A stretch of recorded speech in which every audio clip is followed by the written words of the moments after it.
Multiverse of Movies epic pre-game show. It's game day, everybody. Game day, everyone.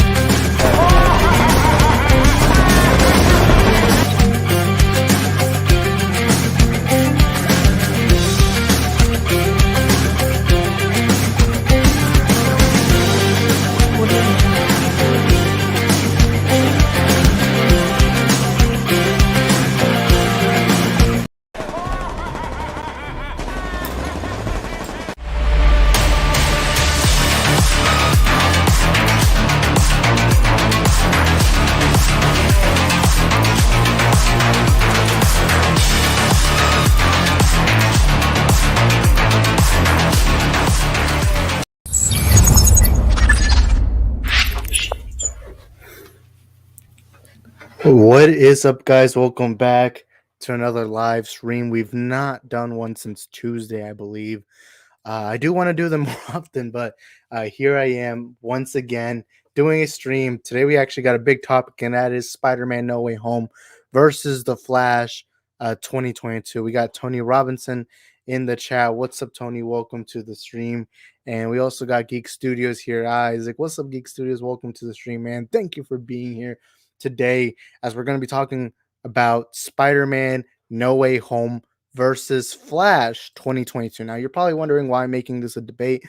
Well, it really isn't, but I'm like, well, why not make it a debate? You got Spider-Man No Way Home in one corner, and then you got Flashpoint in the other. So it's like we're getting multiversal films in a short span. December of 2021, we get No Way Home. But in 2022, we are getting The Flash. Now, you're probably wondering, shouldn't Doctor Strange and the Multiverse of Madness be part of this debate?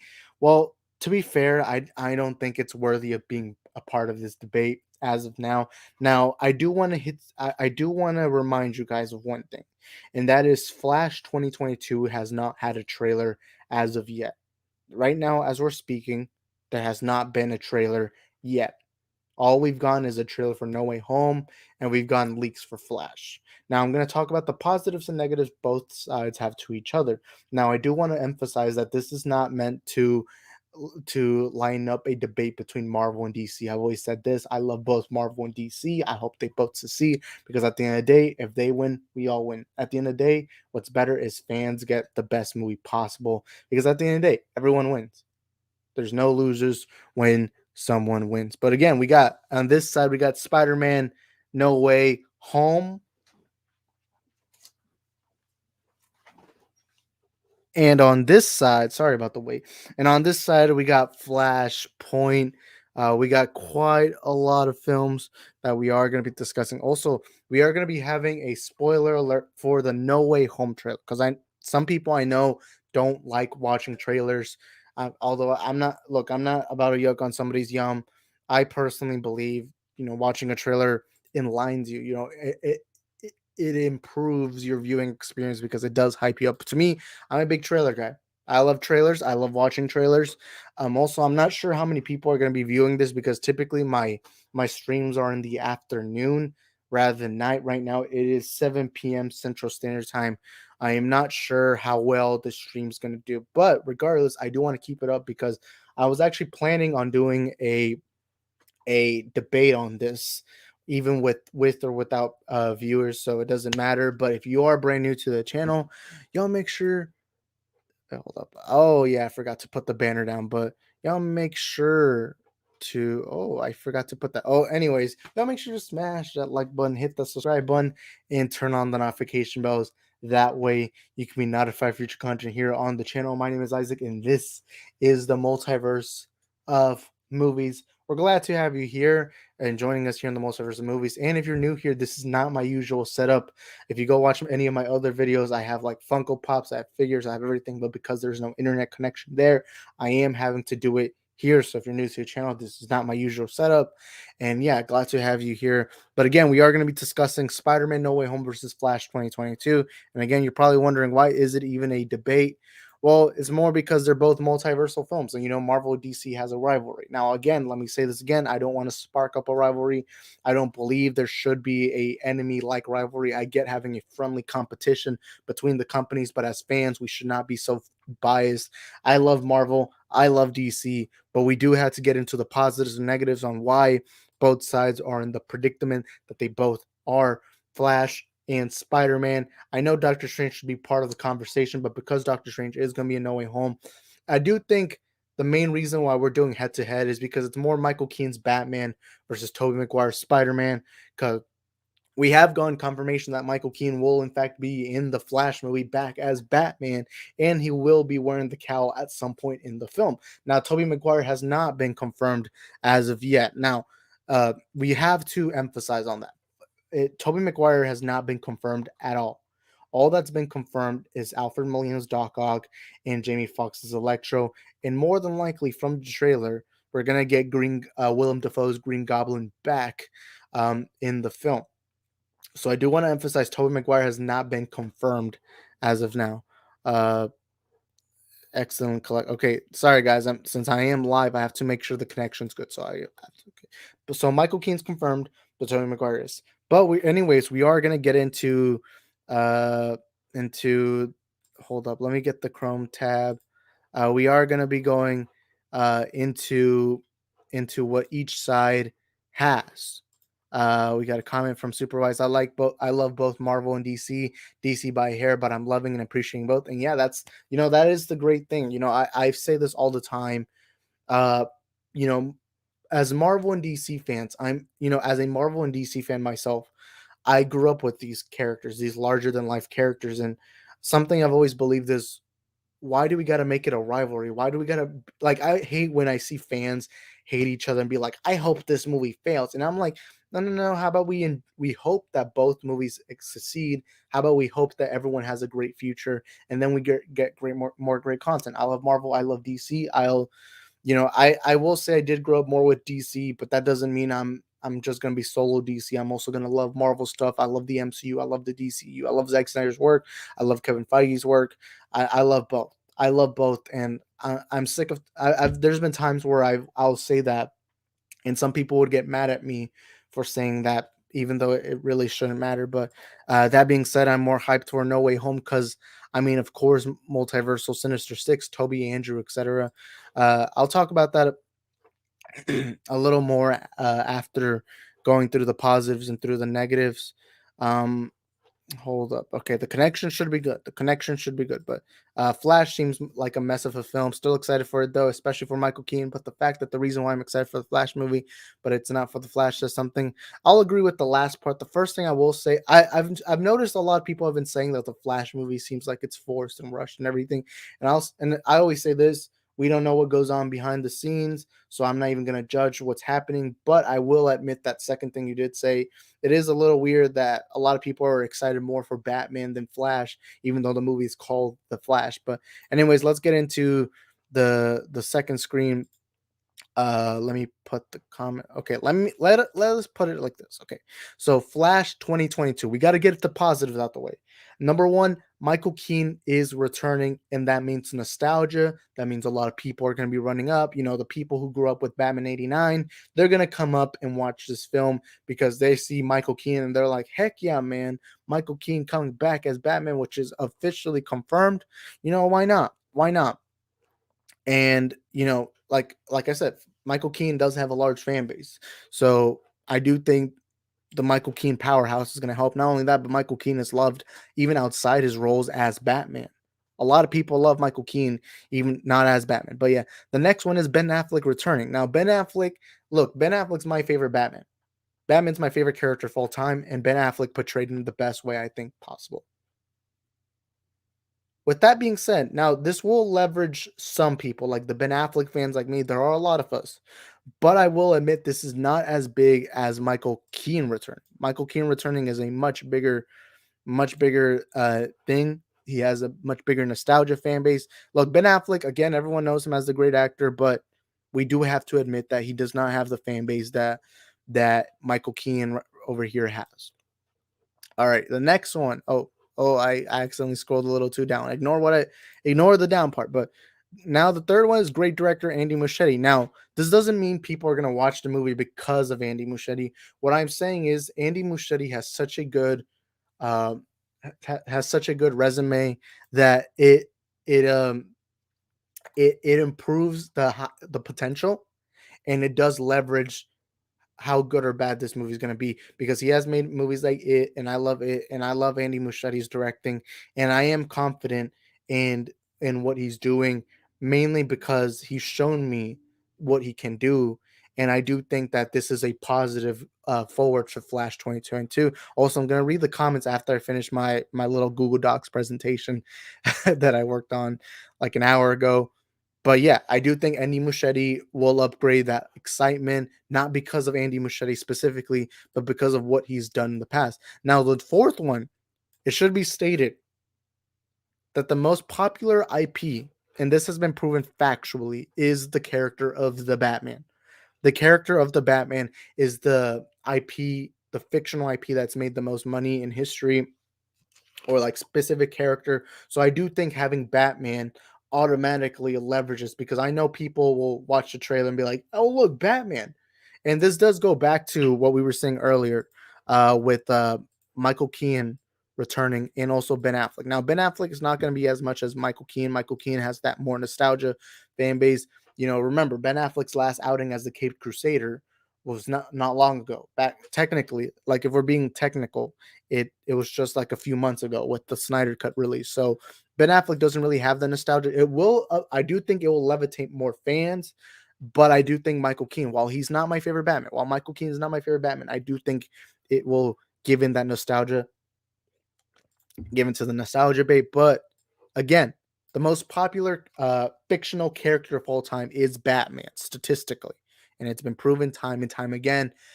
He's been very good at the box office, very good overall. So I do think that has to be put again, even though I did mention the other movies. Now let's get into the negatives. Let's get into the negatives. I don't want to get into them that much, but negative. We got to get into the negatives. I don't want to be mean, but Flash is not as popular as Spider-Man. Now, I know there are fans who like Flash more than Spider-Man. That's fine. I personally like Spider-Man more, but if we're looking at statistics, Flash is not that popular of a character to the general audience. Um, you know, Flash is popular amongst comic book fans, Justice League fans, anyone who grew up with like that kind of stuff. But to the general audience, the average moviegoer, Flash is not a character that is loved compared to Spider-Man. Flash is not as popular as Spider-Man. So I do think the title Spider-Man automatically gives benefits to No Way Home. And then the next one, no build up to this movie. Now, I'm not saying every movie has to be built up. No, I mean, remember Iron Man 1 was not just a movie that got built up. Remember, it starts off somewhere. But if we are being factual, this movie does not have nearly as much build up as No Way Home. No Way Home has the entire MCU, it has the entire history of the character of Spider-Man on screen, and it also has the previous two Tom Holland installments, which have done very well, including Far From Home, which made $1 billion in the box office. So I will say the build up to Flash, there's no build up. So I do think that's gonna make it struggle compared to No Way Home. I do think that this movie does not have built up. Now, it has built up amongst us fans, us hardcore fans that are keeping up with this. But to the general moviegoer, the only thing they know is Justice League, the Justice League movie that came out in 2017 with Ezra Miller. That's literally and maybe the Snyder Cut, because not as many people saw the Snyder Cut as they did the Justice League. More people on average watched Justice League 2017. So their buildup is just one movie where he was a small side character. While Spider-Man has been in Avengers movies, he's had the entire history of the MCU. He's had his other two installments. And again, let's remind ourselves the entire history of Spider-Man as a character on the theatrical big screen. All right. And also, Andrew Casale here. Let's see. Tell him. I'll read y'all's comments after this. But now the next one, the final negative, and that is the DCEU is still controversial. While I'm a fan of the DCEU and I've loved Zack Snyder's take on the DCU, and I've even liked a lot of the Hamada stuff. Yeah, I know that makes me sound fake, but I'll tell you what I believe. I've loved The Man of Steel. Batman versus Superman's in my top 10 favorite movies of all time. Suicide Squad, I hated. I hated 2016 Suicide Squad. Uh, I hated Justice League 2017. It's probably the movie I hate the most. So there's two movies I've hated, but I loved Wonder Woman. I've loved Aquaman. I've loved what's the well I didn't love Birds of Prey. I liked Birds of Prey, but I didn't love it, but I did still like it. Wonder Woman 84 I did not like. I didn't hate it, but I didn't like it. And then recently we got we the Snyder cuts included in that. I guess you could say Joker's included, even though it's technically not DC. Obviously, it's not DCEU, but because it's under the Hamada regime, I guess you could include that there. But you know, the Suicide Squad I really loved. I really love the Suicide Squad. I think it's a great film. Shazam, I almost forgot.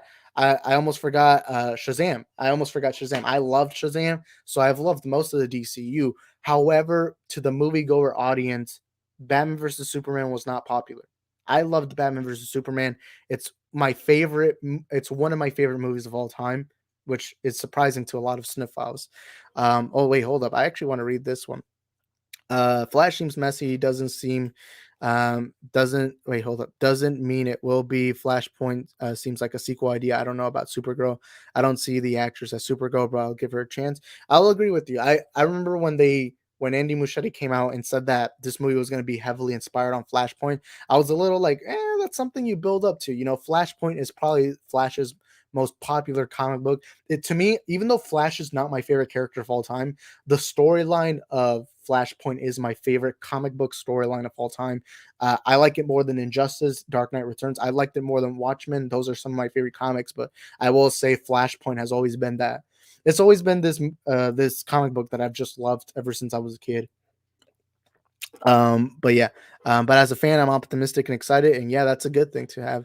Superwise says, "Lol, I love the Snyderverse and I love the Hamada-verse alternate stuff like the Batman is headed." Yeah, I agree. Yeah, you even said it right here. I'm just a fan of all we are aware, but we exist. Yeah, yeah, I agree with you. I'm excited for what Hamada has in store for us, and I also love the Snyderverse. And you know, I've said this before. Zack Snyder's Justice League is my favorite movie of all time. I know a lot of people don't agree with me on that. I love that movie. I have a deep love for it, but I'm still a Hamada fan because I do think Hamada has done some good things.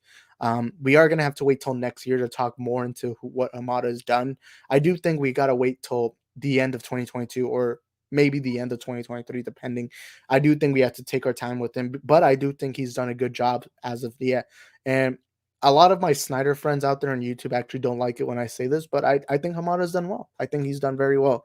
So I am glad to see more DC fans like that. But let's get back into the rest. But yeah, the DCU is still controversial. Remember, Man of Steel made 500 million the box office, and it got a 50% Rotten Tomatoes. Let's also remember BVS made 30 something percent in Rotten Tomatoes. The DCU is still in that pinnacle of controversy. What DC has to do now is make good movie after good movie after good. Excuse me, and that's kind of the goal. Hold up. Sorry, I just got a message. Sorry for reading that.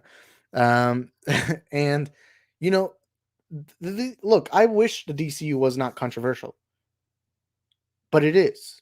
It still is. But the thing is, I think they are heading the right way right now. Aquaman was a massive win financially and critically. I mean, the first $1 billion hit, and it was under the Hamada regime. I think that's good. While Joker is not DCEU, it is under the Hamada regime, and since it did really well, that it's included. Shazam, while it didn't do financially too good, critically and audience wise, they loved it. 90% on Rotten Tomatoes, or I believe it was like 80 something. I forgot, but um, Birds of Prey was a stumble. Even though I like Birds of Prey, I will admit that the movie did stumble in a few parts. Uh, What's the next movie? Wonder Woman 84 was a what that movie was a bump at the road. I do think Wonder Woman 84 was a bump at the road. Zack Snyder's Justice League, I guess we shouldn't include that because that's technically not under Hamada's regime. So I guess we'll count that out because that's more under the Snyder verse rather than anything. But the Suicide Squad is doing really well, and a lot of people are excited for the Batman. But, right now DC's in a rebuilding stage. And so the Flash still has that baggage because some people who are in the general audience, they're going to watch this trailer and they're going to be like, oh, wait, it's the Flash from that terrible Justice League movie. Or at least most people will, and that will cause it to struggle a little more than it should. But yeah, that's gonna be it for my Flash 2022. Next, we're gonna go into No Way Home, negative positives and negatives. But let's read this comment by Superwise. Wow, Zack Snyder's Justice League is your favorite movie of all time. That's great. I love it too. Yeah, I remember when I first watched Zack Snyder's Justice League. It was not my favorite movie of all time. It was, I would say, it was more of a one of my favorite movies of all time, kind of scenario. But I think my second viewing, that's when I started loving it even more and more and more. And I felt like at first I was denying it. I was like, kind of like, no, it's not my favorite movie of all time. But then after a while, it's kind of like it took it. I started watching the clips so much and I started watching a lot to a point where I was like, yeah, that's my favorite movie of all time. And anytime I say this, I get attacked by some people, especially from cinephiles, hardcore cinephiles, because in my top 10, I got movies like Shawshank Redemption, Godfather Part One, Godfather Part Two, Scarface, Back to the Future. I have Return of the Jedi there. A lot of people don't hear me out when I say that because when I say Zack Snyder's Justice League is my favorite movie of all time, they're like, you're not a real movie fan. I'm like, I mean, part of being a movie fan is that all film is subjective, and I think that's something that needs to be said. And it was a movie that impacted me. It's a movie that gets me emotional all the time. It's a movie that I love, and I even got the shirt right here.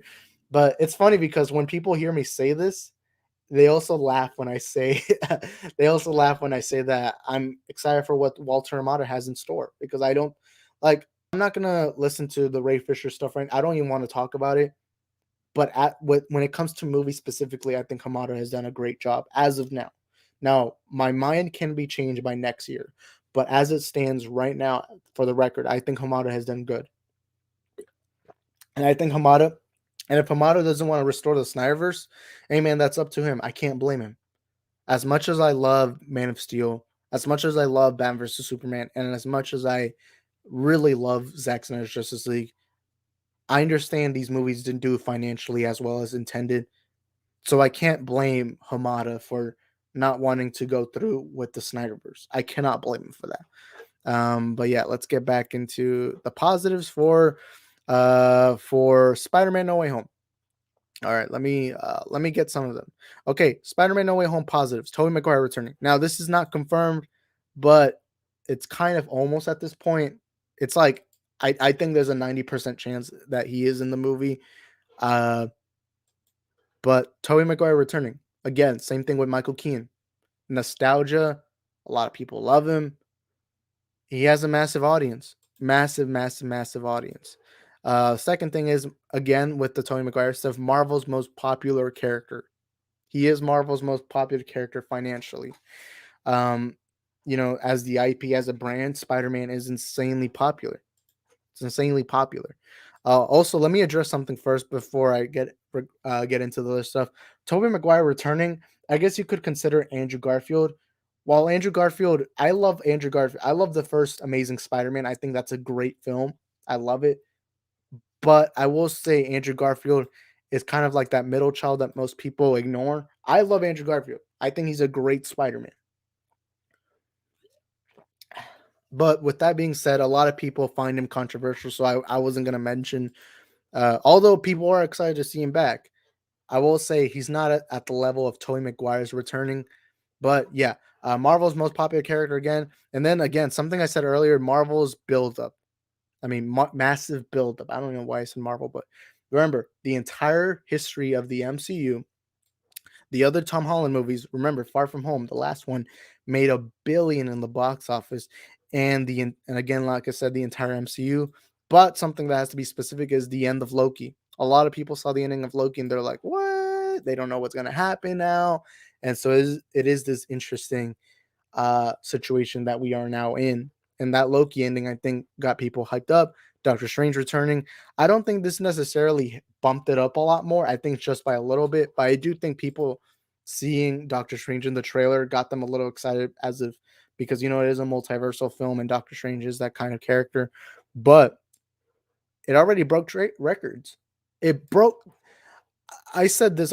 I said this like a year ago. Oh no, not a year ago. A little less than a year ago. But I said a little less than a year ago that No Way Home, No Way Home. What was I gonna say? Crap. I said Endgame will never get beaten for as of now, and especially during the pandemic. I said that, and I said that No Way Home, even if it has Toby and Andrew, I don't think it will be nearly as hyped up as Endgame was, and I was proven wrong. I was I was proven wrong because it broke records. It's at 355 million views on all social media platforms, beating Endgame's record for most viewed trailer within the first 24 hours. That's insane. And we're not just talking about any movie here. We're talking about Endgame, the movie with the second highest grossing box office in history. The movie that broke massive records, the movie that was so anticipated that people who have never seen the MCU were willing to go watch it just because it's Endgame. And the fact that No Way Home already broke that record, the 24-hour record, we gotta give it up to them. We gotta give it up to them. Hold up, let me check something. Sorry guys, I just want to check something, but we gotta give it up to them. That is impressive. Like you guys, I don't know if you guys understand, but that beating the record of Endgame for most viewed trailer in the first 24 hours. When Endgame came out, when that first trailer for Endgame came out, that trailer was going crazy. It was everywhere. Everyone was talking about it. But No Way Home topped that. That is insane to me. That is completely insane to me. And I gotta give them credit when credit's due. So you already see some benefits for No Way Home. All these positives. You guys go ahead, read all the positives once more. Um, yeah, No Way Home just has too much on its table. No Way Home just has a lot right now. All these positives, but it does have one negative. Just one negative. It doesn't. It has less than the Flash 2022, but it does have one negative that I think we gotta get into, and that is the global pandemic still exists. Let me put that up. Hold up, let's put that up. Oh crap. Don't want to put it too big. All right, there we go. The global pandemic still exists. It still exists. And whether we want to admit it or not, it is going to affect the box office. Now, will it affect it against Flash? It depends. It depends what kind of world we're living in at that moment.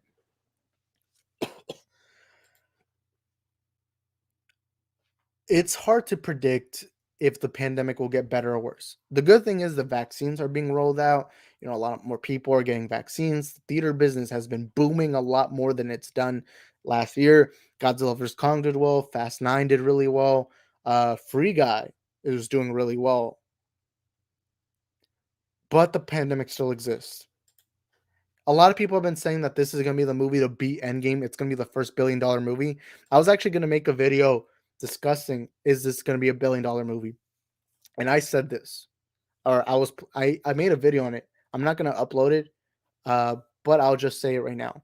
I think this movie will make $1 billion, and here's why. The records broke it. Let me put back the stuff. Tobey Maguire returning, Marvel's most popular character, massive build-up, including the Tom Holland movies that did well. Again, Far From Home making $1 billion, the entire MCU's history, and the end of Loki. Doctor Strange Returning isn't that much, but again, we got to mention it. But it broke records already with its trailer. It broke records again with its trailer. And I think that has to be said. That has to be said. Hold on, let me move the computer a little more here. But it has to be said. It has to be said how impactful that's going to be. Broke records. I don't know what else to tell you. Do I think it will beat Endgame at the box office? No, and here's why. Because the pandemic still exists, and I think it will affect um, the box office. And I don't believe the pandemic's going to get any better. I don't think it's going to get any better. I don't think it's going to get any better.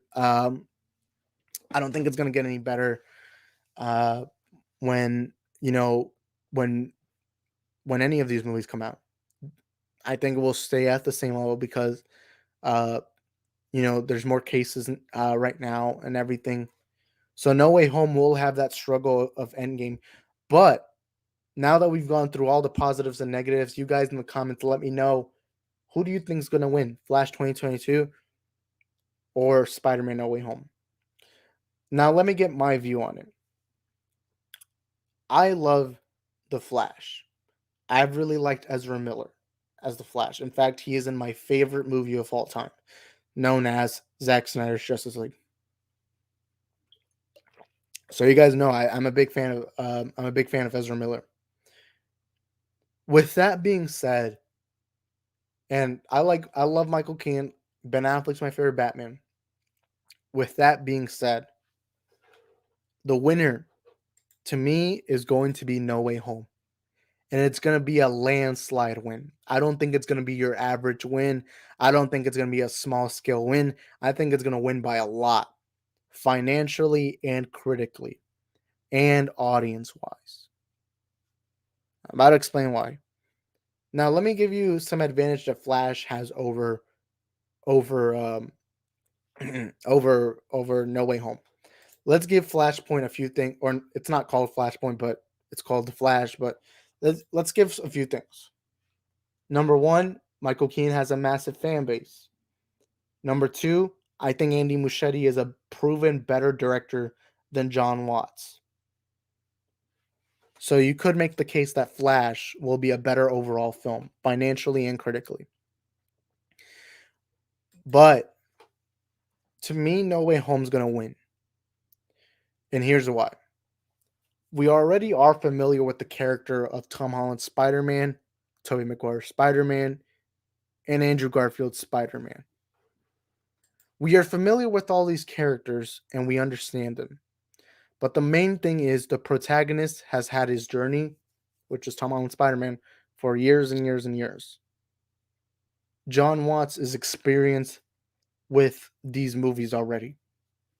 And clearly Kevin Feige has trust in him because he put him for the entire trilogy and hired him for Fantastic Four. Not only that, but I am a big Tobey Maguire fan. I prefer Tobey Maguire's Spider-Man over Michael Keaton's Batman any day of the week.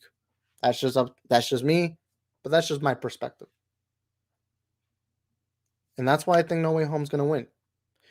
Critically, I will if we're talking about better movie, I think No Way Home's going to win, but I'm not saying Flash has no chance. I'm saying Flash has a really good chance of beating it, especially with Andy Muschietti on board.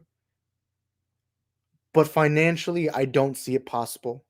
Like when the trailer for Flash finally comes out, I don't think it will make anywhere near the numbers that No Way Home made in its trailers. I don't think it'll make as good. And again, uh, and again, I'm excited for Flash. I'm excited for Andy Muschietti. I'm excited to see Ezra Miller get his chance. I'm excited to see Michael Keaton's Batman. But financially, on a head-to-head battle, I believe that No Way Home is going to lap. I think there's too much. Michael Keaton, while yes, he has a nostalgic fan base, I don't think it's as big as the Tobey Maguire ones, especially because a lot of the Tobey Maguire fans are already proved how much the records are being broken. And I think it's just, I mean, look at the first trailer.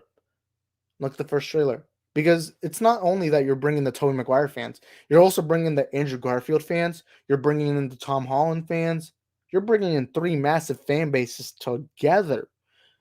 While Michael Keaton is one fan base, and yes, while you could say Ben Affleck has a fan base, Ben Affleck's my favorite Batman. He's my favorite Batman.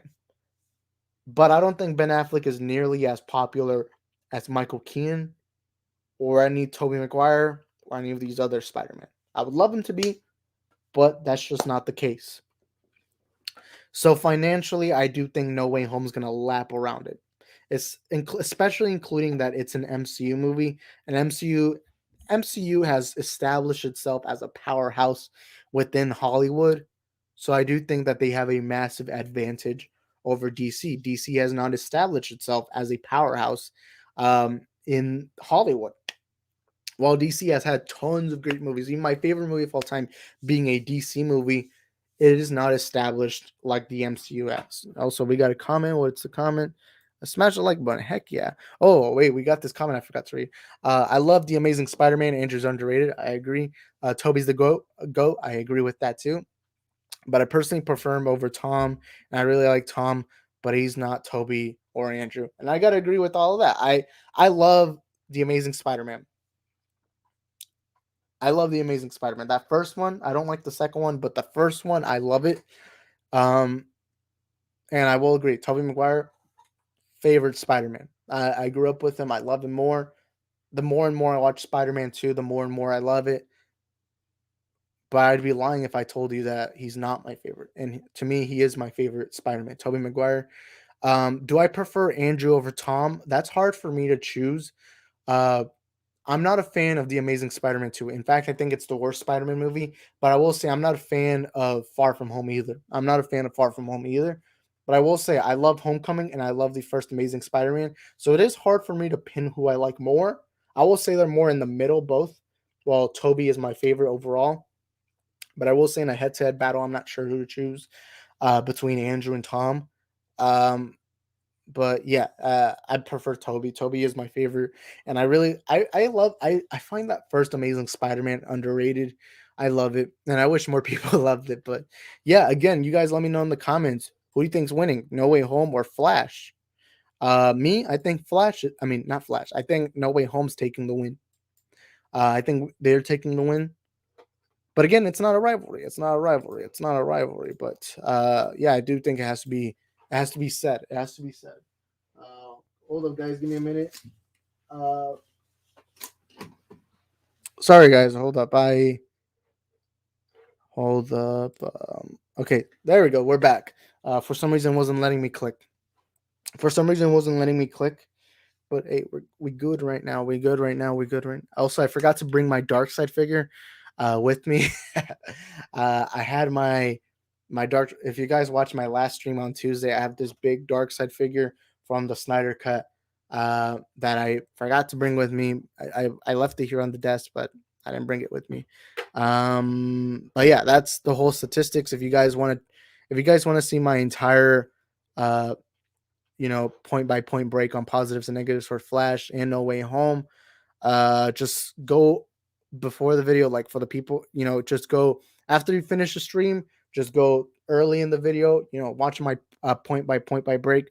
I think No Way Home is going to lap this movie when it comes to finance. And yes, money counts. Money is important. These movies depend on money to be made. Um, but on a better overall movie, I will say that one's harder to choose because obviously we do not have a trailer for Flash. But if I was to guess, I think I'll like No Way Home a little more. Yeah. But what comment are you? Okay. Hope you're doing good, bro. Heck yeah, man, I'm doing good, and I hope you are doing great. But yeah. I love the Amazing Spider-Man 1 too. Definitely yeah, I think it's very underrated. Um I really not I don't like it. I love it. I love First Amazing Spider-Man. In fact, tomorrow I actually want to go find it on Blu-ray because I've never had a copy of the Amazing Spider-Man. I have the entire Sam Raimi trilogy, although I don't like Spider-Man 3, but I do have the entire trilogy in my collection. I also have Tom Holland's Homecoming movie. I really love that movie, but I noticed I didn't have the the Andrew Garfield one. And I gotta get it because I love it, and especially because I'm gonna be doing a Spider-Man marathon in December. Actually, you know what? I'm planning on this. I might do a watch party for all the Spider-Man movies uh when before No Way Home comes out. But yeah, I do want to get Amazing Spider-Man one on Blu-ray. I don't want to get the second one because I don't like that movie at all. But yeah, oh yeah, No Way Home one, but still have Flash. Yeah, I'm hyped for Flash. And look, I love Ezra Miller. I think he was a great Flash in the Snyder cut. I even liked him in Joss Whedon's cut. Yeah, I know that's surprising, but I even liked him there. My favorite comic book scene of all time is actually with Flash when he runs back in time to stop the Unity from forming. Um, so I am excited for Flash. I just don't. I saw this stream. I'm not gonna say who it was, but I saw the stream on YouTube debating Far From Home. I mean, not from No Way Home and Flash, and it gave me inspiration to talk about this. But yeah, next one. I like every Spider-Man. Me too, man. I love all of them. But Tom needs to try and be his own hero. That only problem I have about Tom Holland Spider-Man overall, he's good. Yeah, I gotta agree. I love Tom Holland. I think he's a phenomenal actor. I think he's a great actor. The kid has talent. The kid definitely has talent. He oh crap, I moved I moved the camera. Sorry guys. Oh, hold up. There we go. We're back. Um I'm a big fan of Tom Holland. Even outside of Spider-Man, I think he's great. With that being said, one major problem I have, especially from Far From Home, is I they emphasize too much on, oh, look, he's just Iron Boy Jr. And I'm like, that's not Spider-Man. I'm not saying show his Uncle Ben. I'm not saying you got to go comic book accurate. What I'm saying is stop limiting him to Iron Man Jr. We love Iron Man, but Spider-Man's more popular, and Spider-Man shouldn't just be stuck to just being Iron Man. I mean, if I want to see a movie about a young warden taking up a mantle of an older superhero, I would watch Batman Beyond. Simple as that. I would watch Batman Beyond if I wanted that. Spider-Man is not that guy. Spider-Man's supposed to be the everyman. And that is something that frustrates me of Tom Holland Spider-Man, where it's just, oh look, Iron Boy Jr. And if you like that, great. But me personally, I just don't like that. I think it ruins my love for Spider-Man when stuff like that happens. But yeah, sorry for my rant, but also let me push the camera a little down. Okay, I think that's better.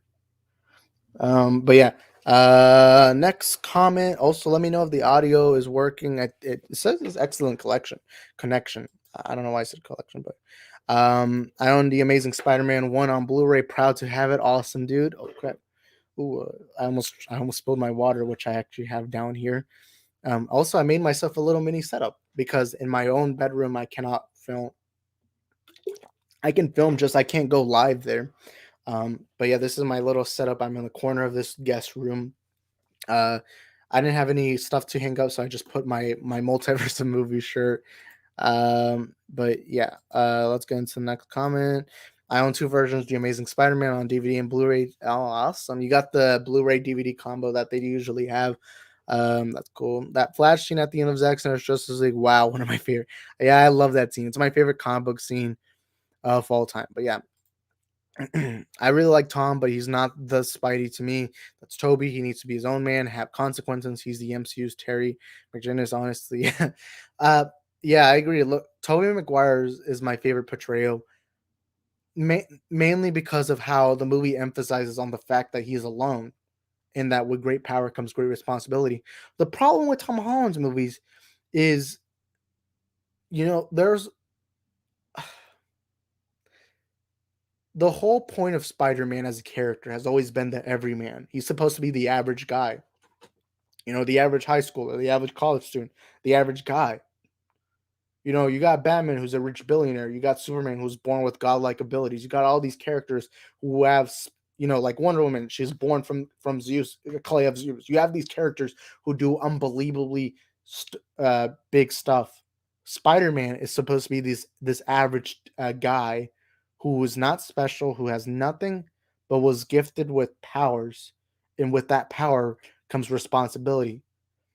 And the problem with the Tom Holland movies is it takes away that and says, "Oh, look, Iron Man, give me this suit," and then everything's fixed. It's frustrating. And Homecoming did very well with that. because it moved on at the end. But Far From Home, it's like it forgot about the first movie and returned it back to where nobody wanted it. And look, I love Iron Man. I love Iron Man and I like his relationship with Tom Holland. But the problem is, stop putting him down to just being Iron Boy Jr. And again, if I want to see that kind of movie, I'll watch Batman Beyond. I'll watch Batman Beyond if I wanted to watch that, but no, they decided to do it with Spider-Man. But yeah, still really like Tom, but writing is holding him back, and yeah, that I agree with. Audio sounds good. Thank you, Geek Studios. I did like Tony Stark and Peter Parker chemistry, though. I wish they don't push it down our throats. Yeah, I liked it in the Avengers movies because it makes sense. Peter obviously would look up to a scientist like Tony, and it's understandable. Obviously, Peter doesn't have a father figure, and we understand that he's intelligent, he has potential, and Tony knows it. And I love him in the Avengers movies. I love him in Civil War, and I even love their relationship in Homecoming. But the problem with Far From Home is it takes that and says, you know what? He's not Spider-Man because he has to depend on Tony's suits, he has to do this, he has to do that, Edith, all this, that. And what it starts doing is it starts dumbing down the character to just being Iron Man Jr. I think Far From Home would have ended perfectly if Peter created his own suit, not out of Stark tech, but out of his own tech or his own creativity. And he says, I'm not Iron Man Jr. anymore. I'm going to be Spider Man, the friendly neighborhood Spider Man, the way Homecoming ended. And yeah, I just want the best for Holland Spider Man. Yeah, that's what I just want the best. I just want the best. But um, Super White says I want to see Tom be in the Venomverse. It was cool. Uh, it was cool to see him in the MCU, but it's time for him to be his own man, relying on himself. We'll see what Sony does. I'm fine if they keep him in the MCU, but I'm also fine if they were to put him in the Sony universe. Hold up. Hold up. I'm getting a message from an account I'm not familiar with.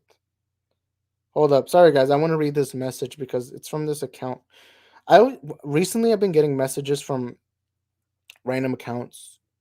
I don't even know who this is, but hmm, hold up. I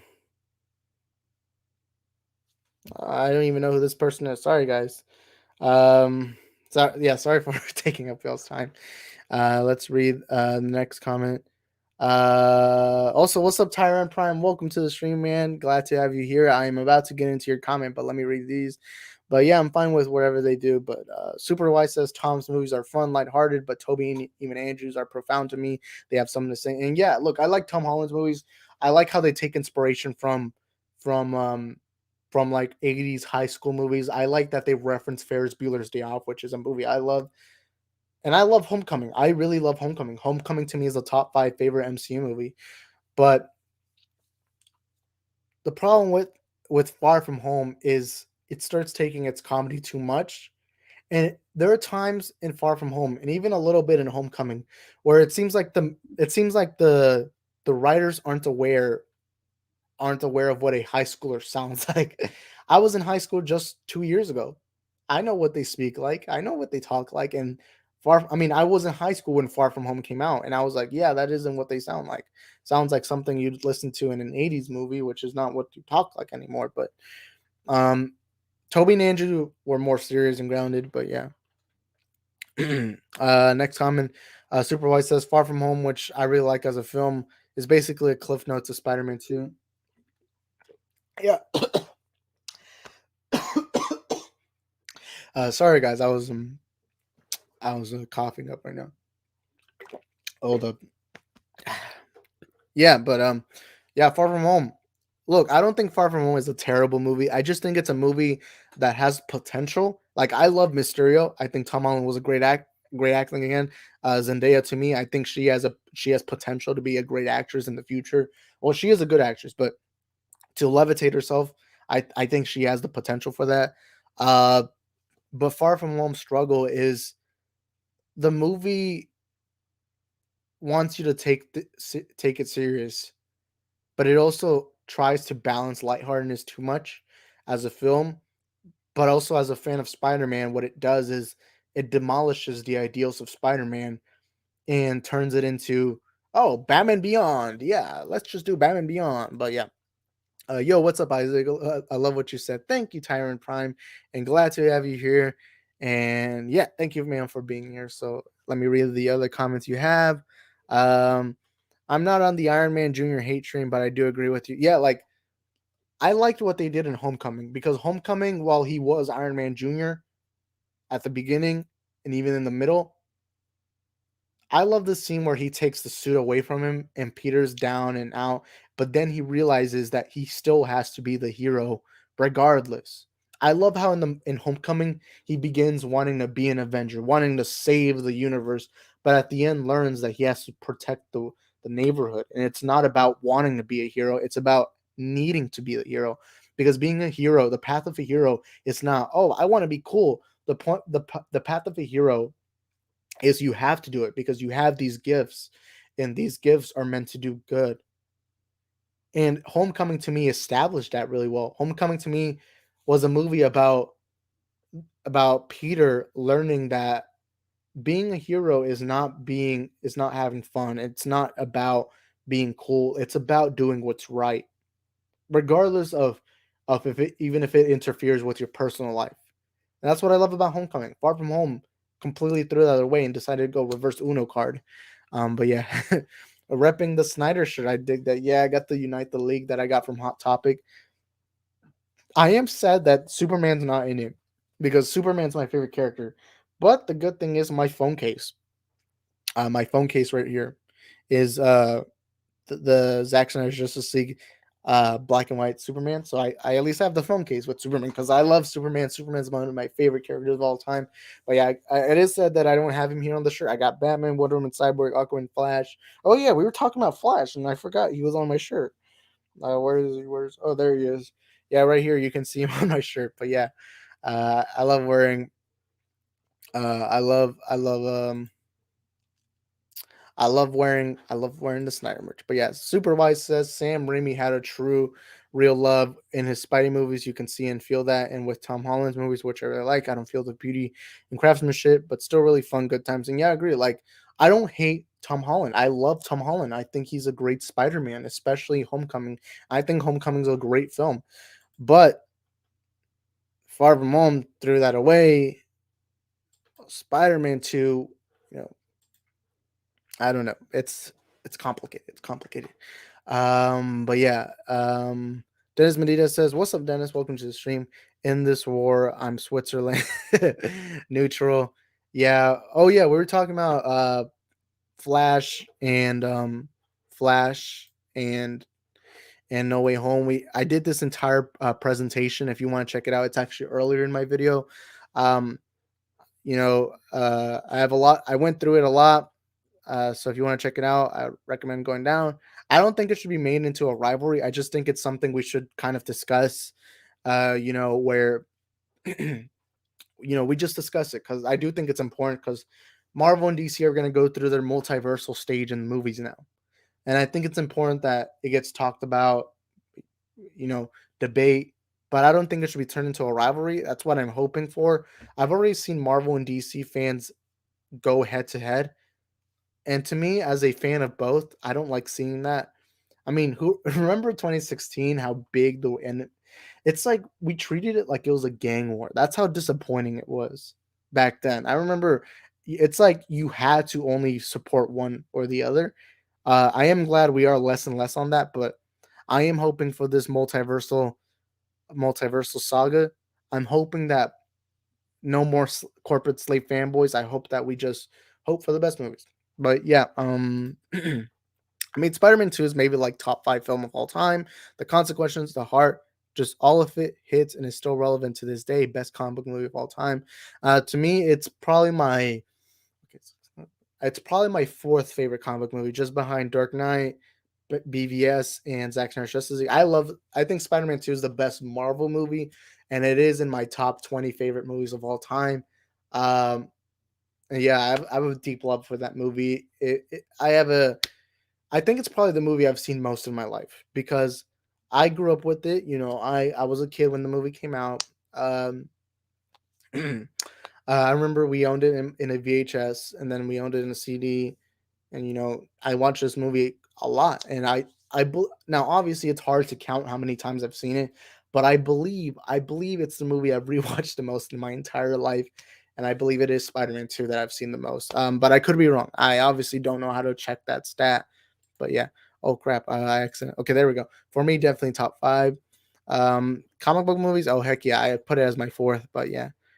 So you are Turkey, please. Yeah, yeah, man. War references. That's cool. I don't think we've ever done that, but yeah.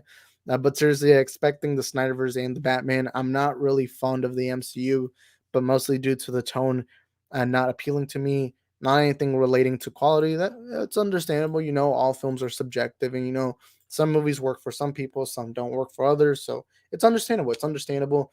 Um, it's understandable if you don't like. I remember, I believe yesterday, I was on Twitter talking to a friend, and he told me that he watched No Way Home trailer and he felt like it was not impressive. He said it wasn't very good, and I told him, hey, it's fine, man. It's cool to believe what you want to believe. It's all subjective. I personally love the No Way Home trailer, so it is fine if you don't like it. I know it's cool to like it, but if you didn't like it, you didn't like it. It's like for me. Let me say it. What's a popular? Let me think of a popular movie that I hate, but most people. American Pie. American Pie. I remember I was in like seventh grade, and around that stage of your life, you change. And I remember American Pie amongst all my friends. They all loved American Pie. And I remember I watched it thinking I was going to find it funny, hilarious. I thought I was going to die of laughter. I watched it and I was like, I didn't like it. So, everyone doesn't like that pop. Like, there are movies that people are that are popular that some people aren't going to like.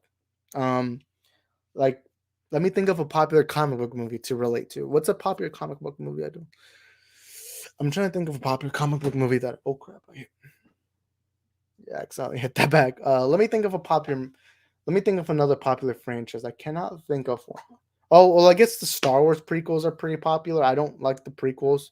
I love the original. I really like the sequels, but the prequels, not too fond of them. But yeah.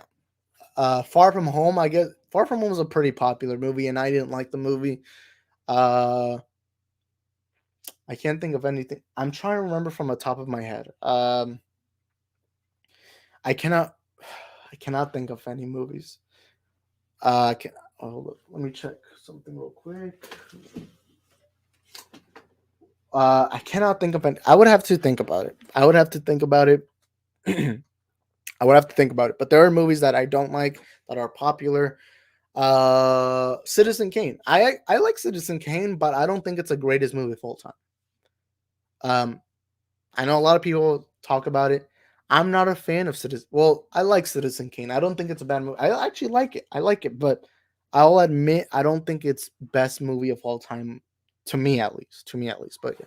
Also, we're gonna end the stream off in 5 minutes, so you guys drop y'all's final comments. I've been going for an hour. Amazing stream. I don't I didn't want to go too long, but the next stream should probably be on Thursday. Thursday around the afternoon. If you want to keep up with me, Twitter and Instagram at Isaac the Film Geek. Link is in the description down below. If you're new to the channel, make sure you subscribe, turn on notification bell, smash the like button. But yeah, um, yeah, I'm not sure, but yeah. But I'm really happy for Marvel fans. I admit the average MCU movie is really well made, especially the acting and the CGI. Oh wait, I didn't read the. I just not really a fan. Hey, it's fine, man. I know people who don't like comedy. Like I remember, I have a friend who I watched 40-Year-Old Virgin with, and he did not laugh at all. He didn't like it, and I think it's fine. It's fine. I believe all films are subjective. I would be hypocritical if I said they weren't, but they are subjective. Like me, let me think of a genre that I'm not too fun. I'm not a big Western guy. I'm not a big Western fan. I like me an average Clint Eastwood movie, but I'm not the biggest Western movie fan. But I know a lot of people love Western movies, but I personally don't. So yeah, I guess that's one thing that makes me unpopular. But yeah, it's really funny. I found the prequels, but I haven't watched mainstream Star Wars in a while. I'm more into Clone Wars, the games and the books. That makes sense. That makes sense. That makes sense. Uh, I'm not a big fan of the. I like the books. I like the books. Clone Wars was pretty good. Rebels, I don't remember. I can't remember the last time I watched Rebels. I can't judge it, but I do know I quite liked Clone Wars. I've never played the video games. I know a lot of my close friends I played the video games. I actually know a friend who's never watched any movies, but has played all the games. uh but I'm not a fan of the prequels. Although I'm fine if people like it. Obviously, it's all subjective.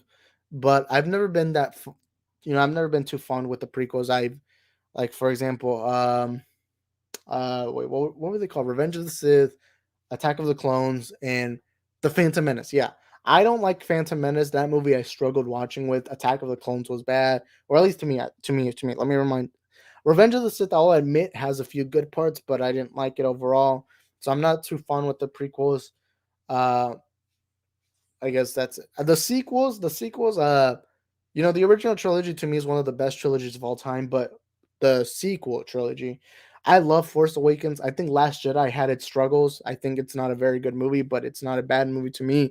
I think it's an average movie. But Rise of Skywalker, that is a movie I hate, and I think I think it's worse than Revenge of the Sith. So I guess that's something to say about the prequels. Hey, hold up. Let me check the window again. I keep hearing noises. Keep hearing noises as someone's someone's out here, but yeah. I really like American Pie, but it might be just my crush on Alice and Anakin. Yeah, like I remember American Pie watching it. I remember, I was in seventh grade. Well, how old was I around that time? I believe I was like 12, and around the time you're developing, certain things. I'm not gonna go into that, but I remember watching it. I'm like, I don't find it that funny. And it was weird because I'm into that kind of dark humor. I like that kind of humor. And surprisingly, I didn't find it funny. I watched some of the sequels. I didn't like the sequels even more. There are a few moments I found funny, but it's very few moments. But yeah, understood. I enjoy and respect the Western, but more. Yeah, I really like film. I like noir films. I like noir films. I'm not a fan of I like some westerns. The Good, Bad, and the Ugly. I think that's a great film right there. Mandalorian is a lot like a western, so I guess you could credit that. But yeah, I'm not a big western. Like, if I was in a room with movie fans that were just western fans, I'd probably struggle keeping up. It's like me when I'm in with my friend group. Like I said this in my My Hero Academia video. All my closest friends, all my best friends, my closest friends, the ones who I trust most, they are all anime fans. And they're not just anime fans, they're hardcore anime fans. Like, I remember a few weeks ago, they went to an anime convention without me because I don't watch anime, or I've seen a couple of animes, but I'm not that big of a fan of anime. So it is always hard for me to keep up with them. Where I'm like, man, I don't know. Like I like One Punch Man. I'm not a big fan of it, but I liked it. My Hero Academia I didn't like. Demon Slayer I didn't like. I'm not a big fan of Naruto, Dragon Ball Z. I can't remember the Attack on Titan. I watched 2 episodes. I liked it, but I wasn't too interested in it. There's a lot of animes I've tried watching that I just struggled with. Um, so when I try to talk to them and they mention anime, I'm like, yeah, I'm lost. I'm outside the loop. But if we're talking about action, blockbusters, horror, comedy, if we're talking about that, I'm in the loop. I'm in the loop. But yeah, I also didn't watch Rebels. I remember I watched a couple of episodes. Wasn't a big fan of Rebels, but I also don't remember when was the last time I watched it. But yeah, also just came back to Star Wars as the sequel just traumatized me. Yeah, I love Force Awakens. I think that movie I really love. It's my favorite non-original trilogy Star Wars movie. The Last Jedi, I'll admit, I didn't hate Last Jedi, but there was a lot of things in the movie I didn't like. To me, it's an average movie. Rise of Skywalker, now that's a movie I hate. I hated Rise of Skywalker. It's okay. Let me put a spoiler alert. Let me put a Even though this movie came out a long time ago, spoiler alert for Rise of Skywalker. All right, there's your spoiler. Spoiler alert again. You are now entering a spoiler zone, authorized personnel only. Let me say this. I hated Palpatine's return with a passion. I remember when the trailers were like, Palpatine's back. You hear his laugh. But the movie, it was the dumbest reason. I remember when I was in the theater, I was genuinely like, what? That's your reason? And it was somehow Palpatine returned. I love Oscar Isaac, but really? That's it? That's your only explanation to a character who was killed off in an important pinnacle moment in Return of the Jedi, and your excuse is somehow Palpatine returned. You couldn't have had a quick scene where it's like, oh, he didn't actually die. Oh, this, that. It's like I believe in the books. In the books, they did explain, but I'm like, no, no, no, no. When you have a movie and that is your central villain, you got to explain something that important, especially to Star Wars fans who are keeping up with the Skywalker saga. And I will admit that that ending, Rise of Skywalker, was a terrible ending. And Ray, I remember I was mad when she said Ray Skywalker. I'm like, and then we find out she's related to Palpatine, even though all the movies were trying to say she's a nobody. It's like, yeah, I'm not a fan of it. Not a fan of that movie. I'm not a fan of what was I gonna say? Rise of Skywalker. Yeah, I'm not a fan with it. But yeah, fun fact: the fans rigged Revenge of the Sith, so it'd be 66 as in Order 66. I actually like that scene, even though I don't like the movies. I did like the Order 66 scene, Order 69. I actually didn't know that. I'm not even sure that's true, but I didn't know that. But yeah, favorite Western is Tombstone. Oh, I actually like that. I like some Western films, but it's definitely not my favorite genre. Yeah, I'm not a big fan of I'm not a big fan of Western movies again. I do like some, like The Good, Bad, and the Ugly. That's probably my favorite one, mainly because I haven't watched that many Westerns in my life, but I have seen Tombstone. I think that's a great film right there. Also, let me lower the volume right now. I noticed that it was kind of, I'm not sure if you guys could hear it, but I noticed that it was making weird noise. But yeah, Justified is a great Western. It's basically the gunslinger bounty hunter archetype reimagined as a U.S. Marshal, and I've never seen that one, but that one sounds interesting. I like the synopsis you gave it, but yeah, I hate I hate Last Jedi. Makes sense. Almost turned me off from Ryan Johnson entirely. Thank God I gave him a chance with Looper and Knives Out, which less controversial change. I think he would make a great Star Wars film. Yeah, I look Last Jedi. Even after I Last Jedi was probably the first Ryan Johnson movie I've seen, and I'll admit I think I still when I left the theater, I remember I was like, I still think Ryan Johnson's a great director. Um, there were things I didn't like, but there are also things I liked from The Last Jedi. There were some cool scenes. There were some scenes I didn't like. But I will say, when I watched Knives Out, I had no expectations for Knives Out. The only reason why I watched it was because of the cast. That's a star-studded cast right there. Hold up, let me check the window again. Sorry, guys. That's a star-studded cast that they had. And I watched Knives Out. I found out Ryan Johnson directed it, and I was like, "This movie's great. It was great. It's great. It's a great it was a great film. I really loved it. I even own it on DVD. Looper. I actually really like Looper too. I don't think it's as good as Knives Out, but I really like Looper. And then I remember after I watched those movies, I watched Last Jedi again, and I enjoyed it more than I did before. I still don't like Last Jedi, but I don't hate it either. It's kind of like in the middle, that kind of average moment. Like I don't know how to explain it, but you're kind of in the middle. You're there like, I didn't hate it, didn't like it, whatever. Kind of like that, which is weird to say, which is where I am at with Last Jedi. But yeah, I do think he could. If I know what I'm about to say is controversial, but if they were to announce that Ryan Johnson was going to come back for a Star Wars movie, I'd actually be excited. I don't think he should.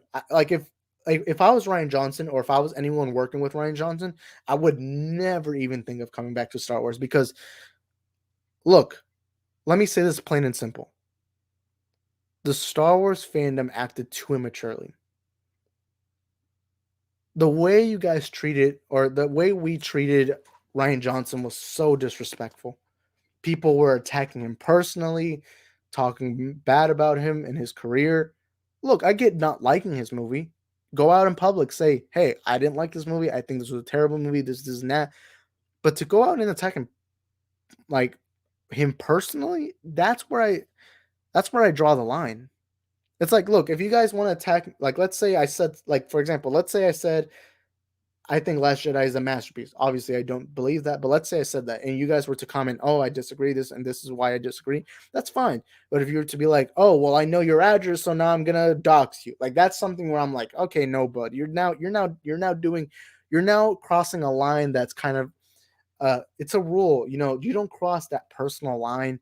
Like, for example, again, like if I was to say something, you guys disagreed, I'm fine if you disagree, have our conversation. But once you start being like, oh, well, your hair looks ugly or something like that, which my hair does look ugly, but that's kind of like the line I prefer not to cross. But yeah. I spent a lot of time on that comment. The main Raimi verse guys all back. Toby and Willem Dafoe and Alfred Molina. Yep, that is true. Visually, Last Jedi is probably the best looking out of the sequel trilogy. Yeah, I gotta agree with that. I really like how it looked. The camera work was great. But yeah, Rise of Skywalker was rushed, so rushed. In fact, even Chris Terrio, the writer of Argo, BBS, Zack Snyder's just yeah. I remember all the behind the scenes and the fact that the script got leaked. Man, Rise of Skywalker was embarrassment.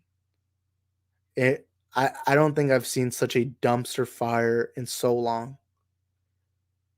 The build up to the movie was probably one of the worst builds up to a movie ever. Uh Obviously because The Last Jedi being controversial. Man, Rise of Skywalker just I'm thinking about it right now, but Rise of Skywalker was in deep shit uh during its time. Like Rise of Skywalker was in deep shit. Like some real deep shit. Uh, Um, but yeah, yeah, it's hard to talk about it, but yeah. Also, I watched Man on Fire today. Amazing, that's great. I've not seen that movie in a while. Hold up, I'm trying to put the comment. Okay, I recommend a game? Yeah, sure, you can recommend anything. I don't game that much, but if you want to recommend, sure. Ryan's a great director. If he sticks to a more Star Warsy feel, I'm definitely down for him to come back. Yeah, the attacking of him was extreme. I hate the film, but all films subjective, and that I agree with. I will say this though. I feel like I forgot to mention this, but look, if Ryan Johnson today was to be confirmed that he was coming back for a Star Wars movie, I'd be all in for it because I think he's a great director.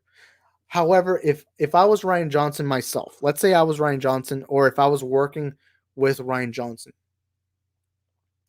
let's say I was working for Ryan Johnson, or if I was Ryan Johnson, I would say no, screw Star Wars, because here's a couple of reasons. Number one, he was abused by Star Wars fans. Star Wars fans were going all in on him. People making an entire careers out of attacking him. Brie Larson, what? Um, Ryan Johnson was controversial in the Star Wars spectrum. And then he didn't catch.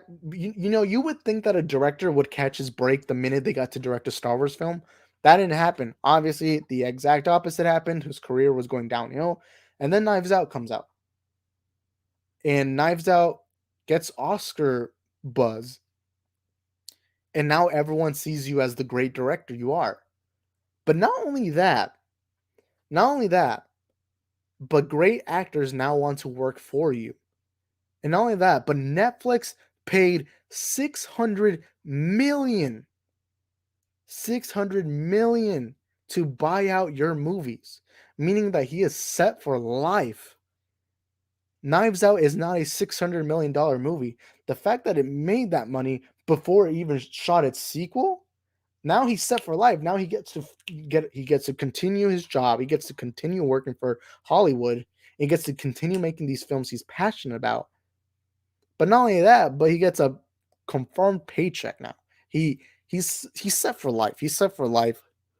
And now Knives Out. He doesn't have to worry about the movie failing in the box office because now confirmed 100% Netflix bought out Knives Out and told Ryan Johnson, "Here's your 600 million so I can own the rights to this movie and now keep making sequels." As long as you have Daniel Craig, obviously. And it's like, at this point, if I was Ryan Johnson, why would I go back to Star Wars? The fan base so divided and so attack wise that it could ruin your career once again.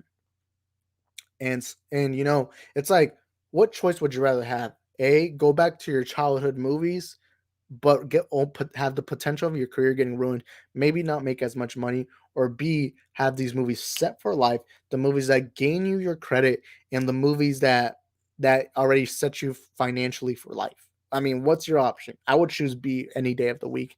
Um, yeah, it's just me, but yeah. Um, but yeah, that's what some people in the fan base don't understand. They take things too personally. Yeah, like for example, I hate when people say Ryan Johnson doesn't get Star Wars. And look, I'll admit, I don't like Last Jedi. I didn't like it. It's me personally, my subjective opinion. I didn't like Last Jedi. But with that being said, that doesn't mean Ryan Johnson didn't understand Star Wars. What it means is he didn't make a movie that most people like. And look, as fans, I understand why we love this. I understand why people are so passionate about movies. I mean, as a kid, I grew up watching movies. As a kid, I was that one weird kid who was just watching movies over and over. I remember there was times where I wouldn't hang out with friends because I wanted to watch a movie. The theater has always been my favorite place in the world. But we have to understand that directors and actors are human. Humans fail. Humans have a bad day in the office. This is a job. And when you're working a job, you are going to have a bad day in the office. Every director has that one movie that's not good, or at least most directors. Even Steven Spielberg, there's been movies that I didn't like of his. I mean, Zack Snyder, he made my favorite movie of all time with Justice League, but yet I hate Sucker Punch. Not a fan of Sucker Punch. And I feel like us as fans, we need to understand that these are human beings who are flawed, just like us, who make mistakes, and maybe we'll have a bad day in the office. And look, I get criticize, like for example, an actor, criticize their performance, criticize a director for its movie, criticize them for something you didn't like, but don't go out personally and attack their family, their loved ones, and them specifically about their career. Now that's when you cross the line. And again, criticize them for a performance or for something you didn't like, but don't criticize them. Don't go out and attack them personally, leak their address or anything like that. Because now what you're doing is you're now, instead of being a movie fan, what you're now becoming is an idiot online who just wants attention. And now this isn't about movies anymore. Now these are livelihoods. A lot of people, yes, millionaires are obviously living the dream. Millionaires in Hollywood are living the dream. But we have to understand they're still humans at the end of the day. And humans have feelings. It doesn't matter how much money you have, you are going to feel hurt. You're going to feel pain because you're human. Humans bleed, humans cry. How about we not be so abusive to people who just make movies? It's that simple. But yeah, sorry for my little rant. It's just I get tired when people attack people personally. But yeah, Max Payne 1, 2, and 3. It's a series of noir shooters. The lead character is a hard-boiled detective like Humphrey Bogart meets the Punisher. I play mostly because having the best noir. Yeah, I'm hearing a plane pass by. I do live nearby a road called Airport Road, so I guess that makes sense. Um, but I've not seen Max Payne 1, 2, and 3 in quite some time. I do not remember last time I had, but I should probably check them out in a while. But yeah, also I actually gotta agree with this. Or I wouldn't say the best voice, but he does have a great voice. But yeah.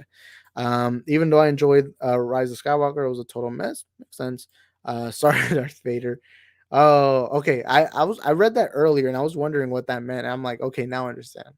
All films subjective that I agree with. Actually, this isn't something I just agree with. This is something that is 100% correct. All films are subjective. You know, the reason why I say this is because in life, each and every one of us, Dennis, Supervised, Prime, everyone in the chat, we all have different experiences in life. Some people go through poverty. Some people are born rich. Some people have different issues. And movies are stories being told, and every story affects someone differently. So when I say all films are subjective, what I'm trying to say is everyone reacts a certain way to different things. For example, some people like romantic songs. Some people love romance songs, songs about romance. But other people hate it. Why? Because as human beings, we're all different. We're all unique. We have our own special attributes. We are all different, and that includes movies. Because in movies are experiential events. They're events that potentially can change us. And I hate what I've seen critics say, or not really critics, but more YouTube channels say, "Oh, this movie is objectively bad," or "This movie is objectively good," which is completely false because objective, the definition of objective is you're able to measure and factually prove what it is you're trying to prove. For example, um, this phone is an Android. This phone's an Android. That's objective because I can prove it. I can show you it's an Android and I can prove to you it's an Android. So that's objective. Now, something that's subjective. All right. Let's say this is lemonade and let's say this is Kool-Aid. I don't know what I'm saying. Obviously, they're both water. Now, I can say Kool-Aid is objectively better than lemonade. But the thing is, that's false because how can I prove it? I can't be like, well, it tastes better because not now that's just not objective anymore. Now that's subjective. And subjective is something that is only opinion based, something you can't measure. So while I can say Kool-Aid is better than lemonade, I can't say Kool-Aid is objectively better than lemonade. What I can say is I prefer this because I like the taste better. To somebody else, someone might like this taste better than this one. And that's the point of subjectivity, and that's movies. To me, all entertainment and all art is subjective, meaning that there's no definitive, objective, good or bad. Um, it's like, for example, who's a better actor, Ben Affleck or Christian Bale? Well, that can't be measured objectively because there is no measuring tape. There's no nothing. It's just based on the audience and what they think, and be like, in each and every individual one's different. So yeah, I agree with that. And I always see people say movies are objective. I hate when people say that because that, again, I've used the example, objective is when you can measure it and factually, not just opinionally, but factually prove something is this way objectively. And again, something that is objective is this phone's an Android because I can prove to you it is with 100% facts. But I can't be like, oh, I think it's an iPhone. Well, you can't think it because it's not objectively proven. But if you say what's better, iPhone or Android, now that's based on subjectivity. But yeah, I always explain that a lot. I think I had to do it again. But yeah, hyped up for Knives Out 2 and 3. Can't wait to see what Ryan does. Yeah, man, I'm excited. And also Ewan McGregor and the actress for Agatha from WandaVision, they both got casted, so I'm excited.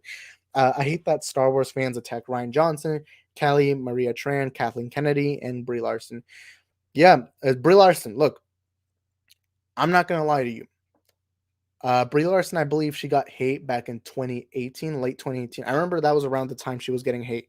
Look, I won't lie to you. I was one of those weirdos who hated Brie Larson. I'll admit this, and I'm sad to admit it, but I was like that. I was someone who hated Brie Larson. But the older I've gone, the more I've thought to myself, everyone has their own views of the world. Everyone has a different perspective. It's actually why I don't like getting political because everyone has a different perspective in life.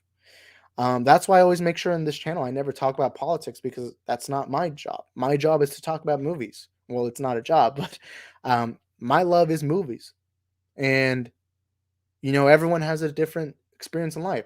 And to me, Brie Larson only said one thing, and I don't get why people can't get over it. But hey, some people depend on criticizing Brie Larson because some people, not going to name any names, but some people depend on making money off her. And also Kathleen Kennedy. People make careers out of attacking Kathleen Kennedy. I always see these rumor videos saying Kathleen Kennedy fired, Kathleen Kennedy this, Kathleen Kennedy. I'm like, oh my God, how obsessed do you have to be? Like me. Let me use an example. Who was the guy? Well, hold up, what was his name? Like, for example, I can't remember what his name was, but there's this guy. He's an actor. He was a villain in Blade, and he criticized Black Widow. And I made a video on it talking about him. But instead of making like hundreds and hundreds of videos talking about him, I was like, I'll make this one video, make it short, simple, explain why I didn't like what he said, and that's it. And that's what I don't like about these Brie Larson channels. It's like they'll make hundreds of videos saying Brie Larson's a racist. Brie Larson hates white men. Brie Larson this. Brie Larson that. It's like she just made one comment. Chill out, man. Chill out. Chill out. But um, and look, I'm not even that big of a fan of Brie Larson. I don't even like Captain Marvel. But as a human being, I understand humans are flawed and humans are make mistakes. And I understand we got to move on from it, especially when it's something that's not even that important. She didn't say anything racist. She didn't say anything sexist. But hey, it is what it is. But theaters are like my second home. I get so excited for the trailers and experience for all. It really is something special, something streaming doesn't do for me. Theatrical movies are made for theaters. That I agree with. You know, it pisses me off what Warner Bros. Did to the theater business. How they just decided to put all these movies on streaming, and it's sad. It's sad. I mean, the fact that Free Guy made more money than Suicide Squad, even though Suicide Squad had a bigger budget, proves to you that streaming is not the way to go. And also, theaters are my favorite place in the world. They are my second home. Every morning I wake up knowing that I'm gonna go to the movie theaters that day is a great day automatically. My day is just brined up the moment I know that I'm going to the movies. Um, and I love going to the theaters. The theaters are my life. The theaters are my favorite place to go. When I'm happy, I go to the movies. When I'm sad, I go to the movies. When I'm angry, I go to the movies because to me, movies are experiential events. And that's something streaming doesn't do for me. Look, I do watch movies at my home, in my room with my tiny TV, but it's nowhere near as good as being in that theater with your fellow film fans, eating popcorn, in the black room with surround sound system, the big screen, watching a movie you've been waiting for years for. Nothing is as special as that. But yeah. Dennis Medina says, never watched The Last Jedi since I gave up on the series after Force Awakens, but I watched Johnson's Brick and currently seeing Breaking Bad. Awesome. A show that he was heavily involved in and loves both. That is great, man. Um, I have not seen Breaking Bad in so long. I know it's become a meme recently. I've been seeing a lot of meme accounts posting Breaking Bad memes. But it is funny, man. I haven't seen Breaking Bad in a while, but I gotta go watch it. But yeah. And Brie Larson's a good actress, but she's not good as Captain Marvel. The character is so unlikable. My subjective opinion, politics aside, I actually like how you said it because you instead of putting your political opinions on it, I like how you decided to just say herself. Like for example, I'm not a big a Brie Larson fan. I don't like the Captain Marvel movie that much. I didn't really like her character. She's unlikable. But as a human being, I'm not gonna go attack her just because she believes in a certain political opinion, especially when she's been peaceful about it. I mean, I remember a few months ago, I actually did a lot of research on Brie Larson because I wanted to make a video discussing on the topic. I decided not to because I realized how overly political the video would have seemed like, even though it wasn't. But from the research I've done, while yes, there are a few comments Brie Larson has said that are somewhat that can be depicted in a certain way, to me, it just sounded like, to me, what it sounded like is she was trying to get him, and she even stated she doesn't hate white men. She has stated she doesn't hate white men. Not only that, but she's white, so how would she hate white people? It's like no one understands the logic, and like, look, I get if you don't like Brie Larson's comment, I get that, and I get if you don't like the Brie Larson, any Brie Larson as an actress. However, to attack her personally and bombard her and make this a personal issue is now a different level, a different topic all in and of itself. And it's exhausting. Um, I just wish, I'm just going to say, I don't like bringing up YouTubers' names on my channel anymore. I've gone rid of that title I used to have that I used to talk about YouTubers. Let me just bring it up real quick. Jeremy from Geeks and Gamers. I actually used to love him. I used to like his YouTube channel. A year ago, I started getting annoyed of him. A year ago, I started being like, he just complains and complains. And it's sad seeing that one of the most popular YouTube channels within our, the movie fandom is some whiny guy who just keeps on blaming everything on politics, LGBTQ plus stuff, and all this. It's like, just pipe down for 1 second. And it's like, you just make a career out of complaining. And I when I started my YouTube channel, I wanted my channel to be about the things I love rather than the things I hate. Because when people look, I know I'm just this small, tiny, nobody cares about YouTube channel, but when people come to my channel, I want them to look at my videos and think, this guy loves what he's doing. This guy loves movies. And I want to relate to people who love movies like me, like you guys who love movies. And I want to be able to talk to people about movies because movies are my life. Movies are the things I love. But when you go on Jeremy's channel, all you get is a bunch of, I hate liberals, I hate SJWs, I hate woke this, I hate this, that. It's just a bunch of complaining, and it's like, I don't get how people don't get tired of that. Like, when I make videos, when I complain, I actually start getting tired. I start being like, I don't want to do this. I want to be happy. I want to be smiling. I want to be cheering. I don't want to be complaining. I don't want to be sad. I don't want to be mad. I want to be happy. But hey, it's up to everyone. But that's just my perspective. Oh crap! I just hit my toe. But everyone has a worldview, and we must respect our fellow man regardless of worldview. Remember, if people wouldn't cooperate because of their views, Oliver Stone and John Mill wouldn't have wrote. I'm assuming you have Conan. Yeah, yeah. It's like we gotta respect ourselves. We gotta respect each other. As human beings, I think the best thing you can do is talk to one another. There's been times where I've talked to people I hated, and the more and more I talk to them, the more and more I like them. Um, and I think as human beings, it's good we talk. I think talking is a good way to free the mind, to help someone mentally. I think talking is good. I think talking is good. But yeah. The first one, by the way. Oh, okay. Recently I went to the theaters for the first time since the pandemic. I watched Remnants. I didn't really like it, but and I loved it because of the love letter it was to film noir. That is awesome, dude. I'm glad you liked it. I wish I liked it, but sadly I didn't. But I was intrigued because Hugh Jackman was in it. But sorry, guys. I saw a light kind of flashing here, but I know Remnants was on HBO Max too. I actually did not know. Oh wait, I keep pointing there because I keep thinking the camera's there, but the camera's there. I keep for. I remember. I believe I went to the theaters to watch Remnants, and when I got back home, I went on HBO Max because I wanted to watch the Harley Quinn series. Wait, hold up. Hold up, guys.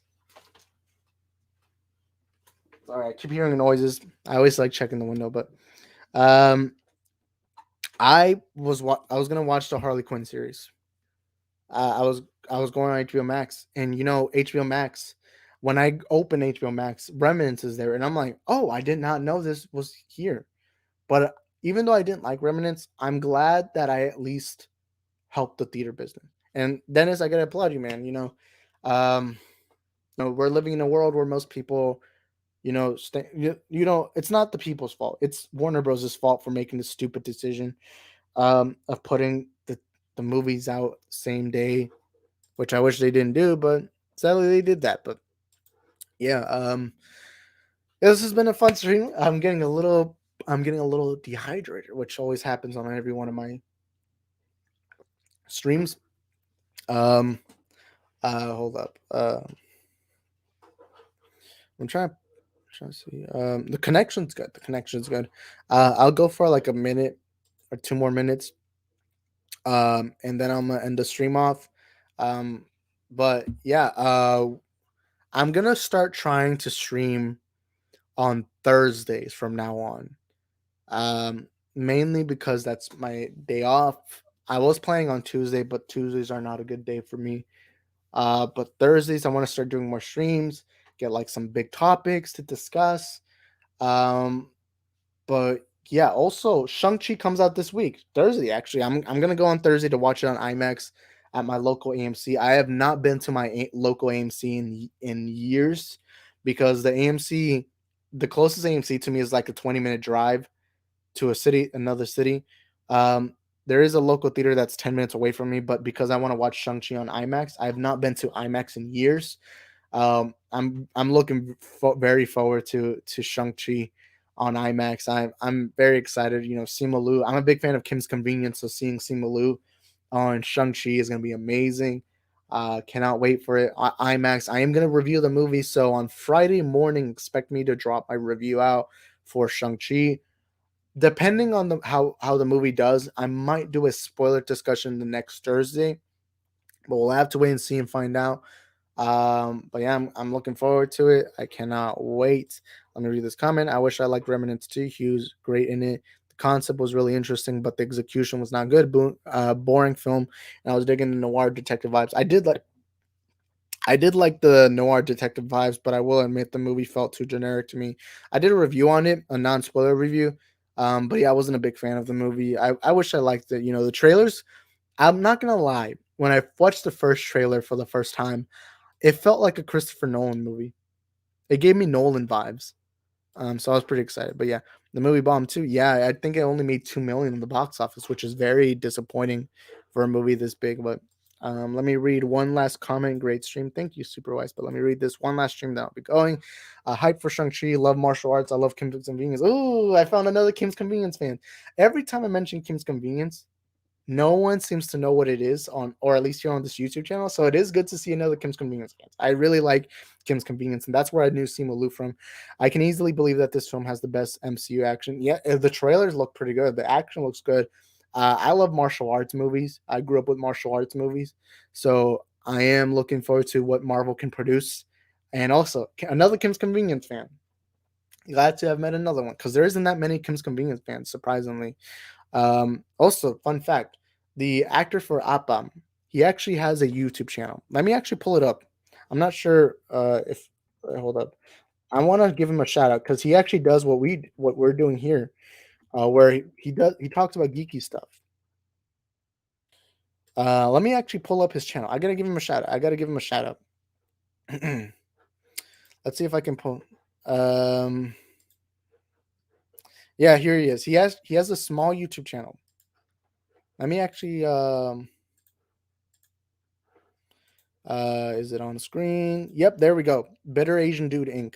He actually does these videos where he talks about movies or like geeky stuff. He has a lot of hot toys. Uh, he has 13K subscribers.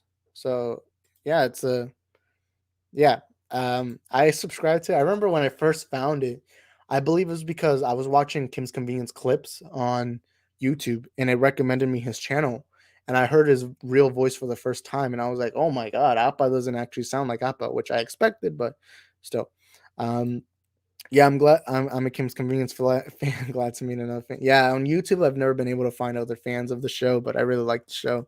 I sub to Appa's YouTube channel. He's a nerd like us, which is awesome. Yeah, he's a big nerd. He has a lot of hot toys. He has a lot of figures, and he doesn't actually have the accent he has in Kim's Convenience, which I found very funny. But yeah, that's gonna be it for today's stream. I want to thank everyone who was a part of today's stream. Superwise, Prime, Dennis, everyone who watched today, Andrew, everyone who was a part of today's stream. Uh, thank you guys so much for being here. Y'all make this very much more fun than it is. It's always amazing to talk to you guys about movies, movie news, and everything in the wonderful world of movies. And I want to thank you guys for taking the time out of your day to watch tonight's stream. And I want to thank you guys because honestly, I'm just some small nobody YouTube channel, so it is amazing to have people just come in here, talk about movies because I'm a big movie nerd. And yeah, I want to thank you guys once again. And if you're new to the channel, subscribe, turn on notification bells, comment down below after the video, and I'll see you guys next time. Peace. Okay, and broadcast. Bye bye.